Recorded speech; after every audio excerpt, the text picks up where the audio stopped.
स्वर्गदूत खाना खाते हैं? बाइबल स्वर्गदूतों के खाने के बारे में क्या बताती है? क्या हम स्वर्ग में खाना खाएंगे? भजन संहिता अध्याय 78 उसकी 23 और 24 आयत में लिखा, तो भी उसने स्वर्ग को आज्ञा दी और स्वर्ग के दरवाजों को खोला और उनके लिए खाने को मन्ना बरसाया और उन्हें स्वर्ग का अन्न दिया। मनुष्यों को स्वर्गदूतों की रोटी मिली। बाइबल बताती है कि मन्ना सिर्फ इजरायलियों को ही नहीं दिया गया था, मन्ना स्वर्गदूतों की रोटी थी। इसका मतलब है स्वर्गदूत खाना खाते हैं। प्रकाशित वाक्य अध्याय 22 उसकी 2 आयत में लिखा, नदी के इस पार और उस पार जीवन का वृक्ष था, उसमें 12 प्रकार के फल लगते थे और वह हर महीने फलता था और उस वृक्ष के पत्तों से जाति जाति के लोग चंगे होते थे। जब परमेश्वर ने स्वर्ग से मन्ना बरसाया तो इजरायली जो ना जानते थे कि ये वस्तु क्या है, आपस में कहने लगे, ये तो मन्ना है। मन्ना का इब्रानी भाषा में मतलब है यह क्या है। तब मूसा ने उनसे कहा,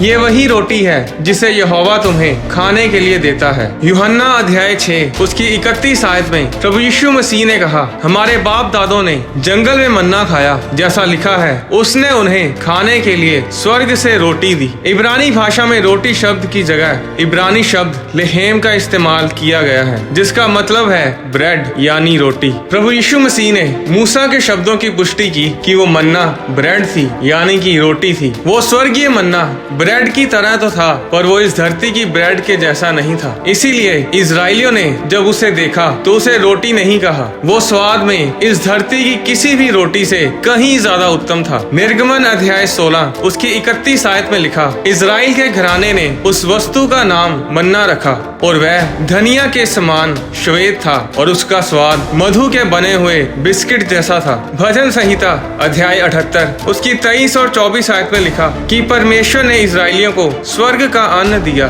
स्वर्ग में अन्न उगता है, वो मन्ना अन्न से बना था। प्रकाशित वाक्य अध्याय 7 उसकी 9 आयत में लिखा, इसके बाद मैंने दृष्टि की और देखो, हर एक जाति और कुल और लोग और भाषा में से एक ऐसी बड़ी भीड़ जिसे कोई गिन नहीं सकता था, श्वेत वस्त्र पहने और अपने हाथों में खजूर की डालियां लिए हुए सिंहासन के सामने और मेमने के सामने खड़ी है। स्वर्ग में खजूर के पेड़ हैं, अन्न के खेत हैं। क्या स्वर्गदूत खाना खाते हैं? हाँ, भजन संहिता अध्याय 78 ये बताती है कि स्वर्गदूत खाना खाते हैं। उनका खाना इंसानों के खाने से अलग हो सकता है, पर वो खाना खाते हैं। एक राजा अध्याय 19 में जब एलिया इजेबेल से बचने के लिए भागा तो 4 आयत में लिखा, परंतु एलिया जंगल में एक दिन के मार्ग पर जाकर एक झाऊ के पेड़ के तले बैठ गया। वहाँ उसने ये कहकर अपनी मृत्यु मांगी, हे यहोवा, अब बस हो गई है, अब मेरा प्राण ले ले, क्योंकि मैं अपने पुरखाओं से अच्छा नहीं हूँ। वह झाऊ के पेड़ तले लेट कर सो गया और देखो, एक दूत ने उसे छू कर कहा, उठ कर खा। उसने दृष्टि करके क्या देखा कि मेरे सिरहाने पत्थरों पर पकी हुई एक रोटी और एक सुराही पानी रखा है। तब उसने खाया और पिया और फिर लेट गया। दूसरी बार यहोवा का दूत आया और उसे छू कर कहा, उठ कर खा, क्योंकि तुझे बहुत लंबी यात्रा करनी है। तब उसने उठकर खाया पिया और उसी भोजन से बल पाकर 40 दिन रात चलते चलते परमेश्वर के पर्वत होरेब को पहुंचा। एलिया ने ऐसा क्या खाया कि उसने इतना बल पा लिया कि 40 दिन 40 रात बिना कुछ खाए पिए चलता हुआ परमेश्वर के पर्वत होरेब तक पहुंच गया। जो रोटी और पानी एलीशा ने खाया और पिया वो कोई आम खाना नहीं था, वो स्वर्ग से आया था। स्वर्गदूत ने उस खाने को पकाया और एलिया को खाने को दिया। स्वर्ग सिर्फ ऐसी जगह नहीं कि जहाँ पर आपको सफेद कपड़े दे दिए जाएंगे और एक साज आपको बजाने के लिए दे दिया जाएगा कि यहाँ बैठ जाओ और हमेशा के लिए साज बजाते जाओ और परमेश्वर की आराधना करते जाओ। प्रकाशित वाक्य अध्याय 4 उसकी 4 में लिखा, उस सिंहासन के चारों ओर 24 सिंहासन हैं और उन सिंहासनों पर 24 प्राचीन श्वेत वस्त्र पहने हुए बैठे हैं और उनके सिरों पर सोने के मुकुट हैं। इसका मतलब ये नहीं है कि हमेशा के लिए वो उन सिंहासन पर बैठे रहते हैं। अगर आप प्रकाशित वाक्य को पढ़ें तो पूरे प्रकाशित वाक्य में स्वर्ग में गतिविधियां होती दिखाई देती हैं। कोई भी स्वर्ग में खाली नहीं सुन बैठा। हर एक का कोई ना कोई काम है। उत्पत्ति अध्याय 2 उसकी 12 आयत में लिखा, तब यहोवा परमेश्वर ने आदम को लेकर अदन की वाटिका में रख दिया कि वह उसमें काम करे और उसकी रक्षा करे। काम करना अदन के बाग का हिस्सा था। ये इंसान की जिंदगी का एक अहम हिस्सा था। परमेश्वर खुद काम करता है। परमेश्वर इस दुनिया को बनाकर रिटायर नहीं हुआ। यूहन्ना अध्याय 5 उसकी 17 आयत में प्रभु यीशु ने कहा, मेरा पिता अब तक काम करता है और मैं भी काम करता हूँ। यीशु मसीह को काम करने से संतुष्टि मिलती थी। यूहन्ना अध्याय 4 उसकी 34 आयत में प्रभु यीशु ने कहा, मेरा भोजन ये है कि अपने भेजने वाले की इच्छा के अनुसार चलूं और उसका काम पूरा करूं। परमेश्वर काम करता है और हम जो परमेश्वर की समानता में बनाए गए हैं, हमें भी परमेश्वर ने काम करने के लिए बनाया है। लूका अध्याय 6 उसकी 21 आयत में प्रभु यीशु ने कहा, धन्य हो तुम जो अब भूखे हो क्योंकि तृप्त किए जाओगे। धन्य हो तुम जो अब रोते हो क्योंकि हंसोगे। धन्य हो तुम जब मनुष्य के पुत्र के कारण लोग तुमसे बैर करेंगे और तुम्हें निकाल देंगे और तुम्हारी निंदा करेंगे और तुम्हारा नाम बुरा जानकर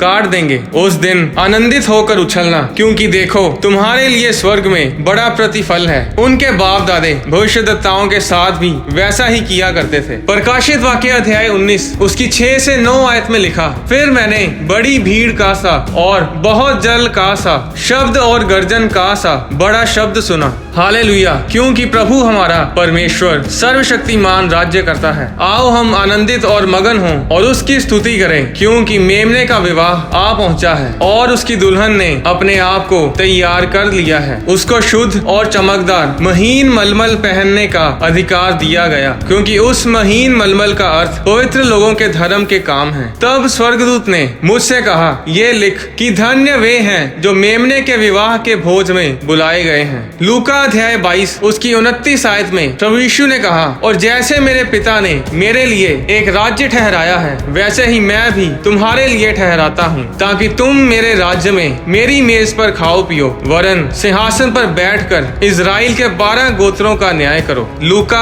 अध्याय 13 उसकी 27 से 29 आयत में लिखा, हे कुकर्म करने वालों, तुम सब मुझसे दूर हो। वहाँ रोना और दांत पीसना होगा, जब तुम अब्राहम और इजहाक और याकूब और सब भविष्यद्वक्ताओं को परमेश्वर के राज्य में बैठे और अपने आप को बाहर निकले हुए देखोगे। और पूर्व और पश्चिम, उत्तर और दक्षिण से लोग आकर परमेश्वर के राज्य के भोज में भागी होंगे। ऐसे बहुत से वचन बाइबल में लिखे हैं जो स्वर्ग में भोजन के बारे में बताते हैं। जो मन्ना इस्राएलियों ने जंगल में खाया था, वो स्वर्ग दूतों का खाना था। बाइबल में ऐसी कई जगहों पर स्वर्ग दूतों ने लोगों को स्वर्गीय भोजन मुहैया करवाया। मत्ती अध्याय 4 में लिखा, जब आत्मा यीशु को जंगल में ले गया ताकि शैतान से उसकी परीक्षा हो, वह 40 दिन और 40 रात निराहार रहा। तब उसे भूख लगी। जब यीशु मसीह की परीक्षा पूरी हुई तो 11 आयत में लिखा, तब शैतान यीशु के पास से चला गया और देखो स्वर्गदूत आकर उसकी सेवा करने लगे। यीशु मसीह की परीक्षा के बाद स्वर्गदूतों ने जंगल में यीशु मसीह को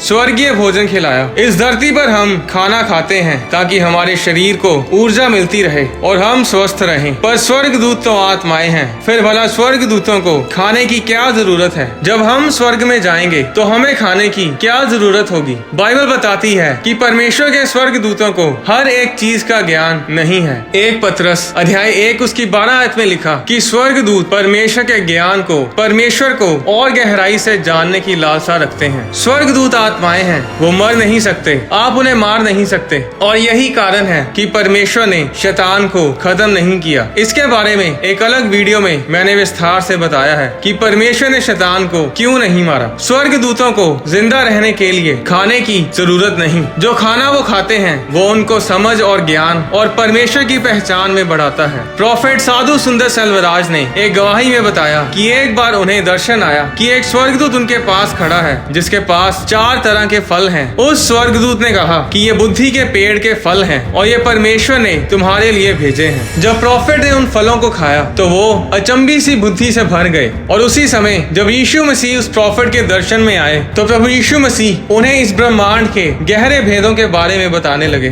क्योंकि प्रोफेट ने उन फलों को खाया था, उन्हें खाने के कारण प्रोफेट प्रभु यीशु मसीह की बातों को समझ पाए। उन फलों ने उन्हें ये समझ और ज्ञान दिया कि वे परमेश्वर की बातों को समझ पाएं। क्या आप जानते हैं, जो मन्ना परमेश्वर ने स्वर्ग के दरवाजों को खोलकर इस धरती पर बरसाया था, वो एक दिन में इतना मन्ना गिरता था कि 24 लाख इजरायली उस मन्ना को 2000 साल तक खा सकते थे, पर परमेश्वर ने उन्हें उतना ही इकट्ठा करने को कहा जितना एक जन के लिए एक दिन के लिए पूरा हो। इजरायलियों को हर रोज 4500 टन मन्ना की जरूरत होती थी। अगर उन्होंने 4500 टन हर रोज इकट्ठा किया तो 40 सालों में उन्होंने 6 करोड़ 57 लाख टन मन्ना इकट्ठा किया, जो परमेश्वर ने स्वर्ग से उनके लिए बरसाया था। अगर आज के हिसाब से देखें तो वो एक दिन में 9 करोड़ रुपयों का अनाज खाते थे और 40 सालों में उन्होंने 1,29,600 करोड़ रुपयों का मन्ना खाया, जो परमेश्वर ने स्वर्ग के दरवाजों को खोलकर उन पर बरसाया था। उत्पत्ति अध्याय 7 उसकी 11 और 12 आयत में लिखा, जब नूह की आयु के 600वें वर्ष के दूसरे महीने का 70वां दिन आया, उसी दिन बड़े गहरे समुद्र के सब सोते फूट निकले और स्वर्ग के झरोखे स्वर्ग के दरवाजे खुल गए और वर्षा 40 दिन और 40 रात निरंतर पृथ्वी पर होती रही। 19 आयत में लिखा, जल पृथ्वी पर अत्यंत बढ़ गया, यहाँ तक कि सारी धरती पर जितने बड़े बड़े पहाड़ थे सब डूब गए। बाइबल बताती है कि जब स्वर्ग के दरवाजे खुलते हैं तो जो कुछ उसमें से आता है वो बहुत भारी मात्रा में आता है। मलाकी अध्याय 3 उसकी 10 आयत में परमेश्वर ने कहा